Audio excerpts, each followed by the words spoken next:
Hi and welcome back to my channel. My name's Joanne and I'm a mum of 3 children and I home educate those 3 children here in the UK. It's already dark here, it's only 4 o'clock in the afternoon. I have some lovely winter lights just to cheer me up because most of the day we need some form of lighting on here at the moment, especially today. It's been raining all day, so even when it was daytime it was just quite dark still.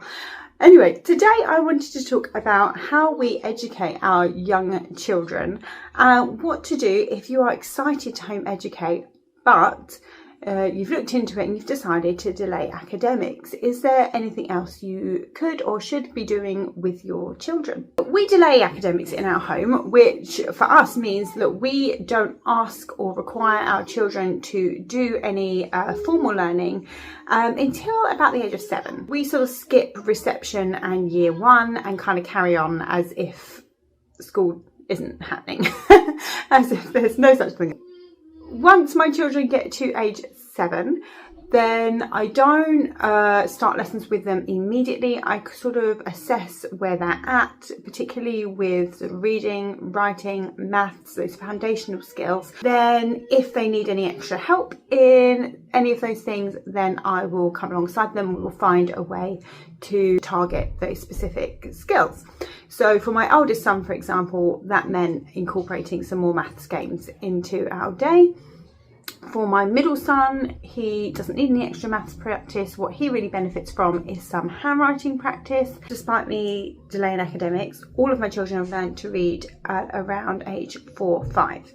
My eldest learnt to read at school because he went off to school for his reception year. We didn't know we wanted to home educate then. He picked it up very quickly, and so I really feel like he was ready to learn at that age. My middle child learnt at age 4. He was actually a fluent reader before he was school age. And my youngest child now is 5 and she is also doing really well with reading eggs.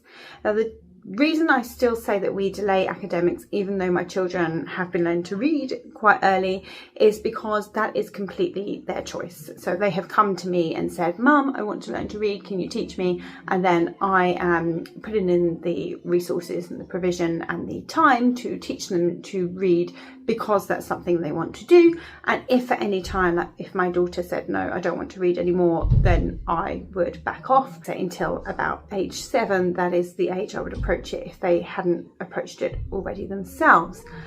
That being said, with my middle son, like I said, he didn't go to school at all, and by age 7 he was reading, writing, doing maths really well, and he'd come to all those topics by his own volition.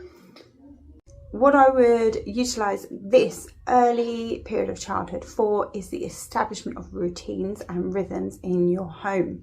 I've seen it done before where people would dedicate a different day of the week to different activities. So for example, like finger knitting on Monday and clay modelling on Tuesday and gardening on Wednesday, and then you have maybe a day out with friends on Thursday, and then on Friday you bake. So you establish like a rhythm to the week. You could do the same with rhythms of your day. I think that that's really advisable. Your 5-6-year-old might still nap sometimes. My 5-year-old occasionally does, and so you might still want to work in rhythms around that in your home. That will also depend on whether you maybe have older children or younger children, but you might want to establish a time of the day where you go out for a walk each day. Like you might want to start your morning with a walk. I think this is also a great time to establish a habit of being outdoors a lot. So prior to home educating my children, I didn't really prioritise being outdoors. But once I sort of ran to the ideas of Charlotte Mason and the ideas of people like Ginny Urich from the 1,000 Hours Outdoors, 1,000 Hours Outside, sorry, movement, they convinced me that actually being outdoors is one of the best things you can do for your children. It actually has a lot of academic benefits going forward. And so building that time into your day, or figuring out places that you enjoy going together, can be really time well spent. On that note, I would say plugging into your local home ed community can also be great. I mean, when our children were younger, we spent a lot more time at groups because we had the time to spend at groups, and it was a great way to find sort of a happy medium, like how many groups should we do a week, enjoy doing, and also finding friends within the community. Another really important thing that I would establish during this time is your read aloud time together as a family. I think that this is something we did with our eldest son way before we were considering home educating him, but now that we home educate, that's really come into fruition, and this read aloud time has turned into a really great way for us to explore lots of different topics. We use it to memorize poetry and hadith and to recite poems to each other, and it's something that you can, you don't have to do right before bed if that's overwhelming for you. I've gone through times where that has been overwhelming. At the end of the day, I'm just ready to go to sleep. I don't really want to sit there and read aloud for a long period of time. You can break it down into smaller chunks. You could do 20 minutes over breakfast, 20 minutes over lunch, and then some before bed. You could do read aloud time in the evening, every evening. You could make a circle, like a special circle time during the day. Songs, my daughter loves singing, so she's learnt her days of the week through a little song that she sings at the beginning of circle time. She is also learning to sing a song with the months of the year in. That's helping her with that. I would keep things like that short at this age, because children, young children don't have the best attention span. You could ask them to do something like any of those activities I mentioned earlier: finger knitting, working with clay, working with Play-Doh, watercolouring. There's so many things they could do while they're listening to you read aloud, or you could do them together. There's sometimes that I like doing that, just putting on an audiobook and sitting there and painting with my children, and you're all getting the same experience of reading aloud and getting to do the activity at the same time. You can also use this time to help your children learn certain things around the home, and certain things that help keep them independent. Getting themselves dressed, helping unload the dishwasher, or unpack the shopping, or putting their laundry away in the right place.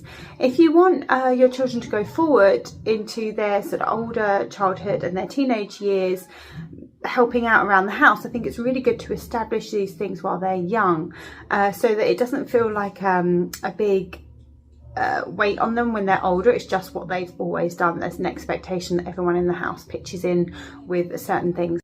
And you might want to build up habits around the Quran in your home during these years. So we've always played Surah Mulk going off to sleep, and my children have a really strong association now with having Surah Mulk played to them and going to sleep. If you look up on YouTube Surah Mulk female recitation, there's a beautiful one. It's almost like a lullaby, and it's so lovely to fall asleep to. I listen to it every night with my children, like since they were in utero, and it's wonderful. You could also build up the habit of having Surah Kaf playing in the background on Fridays. You don't need to be really nailing down the academics. You've got lots of time to explore what works for you and what works for your child and what works within your home. Anyway, I would love to know how things are going with your young children, what routines and habits you are building in your homes. And until next time, happy homeschooling. Take care.